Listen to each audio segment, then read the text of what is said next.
नमस्कार दोस्तों, आज हम आपको भारतीय रेल के बारे में दो अद्भुत बातें बताने वाले हैं। तो आप अपनी कुर्सी की पेटी बांध लीजिए। आइए वीडियो शुरू करते हैं।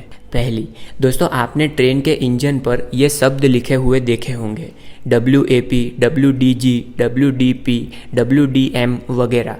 तो ये शब्द क्यों लिखे होते हैं और ये क्या दर्शाते हैं?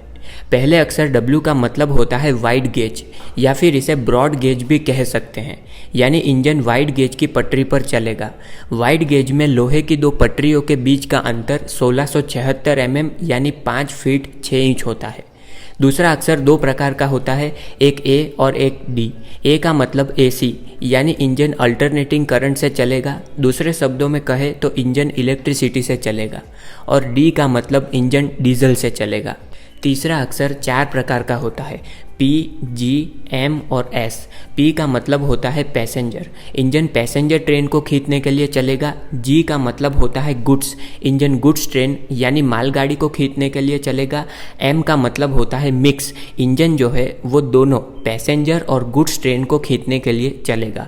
और S का मतलब होता है शंटिंग, इंजन शंटिंग करने के लिए चलेगा। शंटिंग मतलब मालगाड़ी जहाँ पर खाली होती है तो उसके डिब्बों को आगे पीछे करना होता है, या ट्रेन जब यार्ड में होती है तब उसके डिब्बों को आगे पीछे करना होता है, उसे शंटिंग कहा जाता है। S मतलब इंजन शंटिंग करने के लिए चलेगा। यानी WAP का मतलब आप समझ गए, W मतलब वाइड गेज, A मतलब अल्टरनेटिंग करंट और P मतलब पैसेंजर, इंजन पैसेंजर ट्रेन को खींचने के लिए चलेगा। और WAG मतलब W से होता है वाइड गेज, A से अल्टरनेटिंग करंट और G से होता है गुड्स, इंजन गुड्स ट्रेन को खींचने के लिए चलेगा। आशा करते हैं कि अब आप इन अक्षरों का मतलब समझ गए होंगे।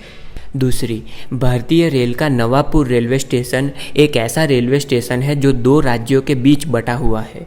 नवापुर रेलवे स्टेशन एक ऐसा रेलवे स्टेशन है जहां पर रुकने वाली ट्रेन आधी गुजरात में तो आधी महाराष्ट्र में रुकती है। ऐसा इसीलिए है क्योंकि ये स्टेशन गुजरात और महाराष्ट्र की सीमा पर आया हुआ है। इस स्टेशन की कुल लंबाई 800 मीटर है, जिसमें से 500 मीटर का हिस्सा गुजरात में है और 300 मीटर का हिस्सा महाराष्ट्र में है। इस स्टेशन पर अनाउंसमेंट 4 भाषा में की जाती है, हिंदी, इंग्लिश, गुजराती और मराठी। इस स्टेशन पर एक बेंच रखी हुई है। इस बेंच का आधा हिस्सा महाराष्ट्र में है तो आधा हिस्सा गुजरात में है। अगर आप इस बेंच पर बैठते हैं तो आप अपनी इच्छा अनुसार दोनों में से किसी भी राज्य की साइड पर बैठ सकते हैं। आप गुजरात वाली साइड पर भी बैठ सकते हैं और महाराष्ट्र वाली साइड पर भी बैठ सकते हैं। स्टेशन का 2 राज्यों में बटा होने का कारण यही है कि जब इस स्टेशन का निर्माण हुआ तब गुजरात और महाराष्ट्र एक ही राज्य में थे, बॉम्बे राज्य। 1 मई 1960 को बॉम्बे राज्य का बंटवारा हुआ और बॉम्बे राज्य को 2 राज्यों गुजरात और महाराष्ट्र में बांट दिया गया, लेकिन इस स्टेशन में कोई भी बदलाव नहीं किया गया। आशा करते हैं कि ये वीडियो आपको पसंद आई होगी। मिलते हैं अगली वीडियो में। वीडियो देखने के लिए बहुत बहुत धन्यवाद।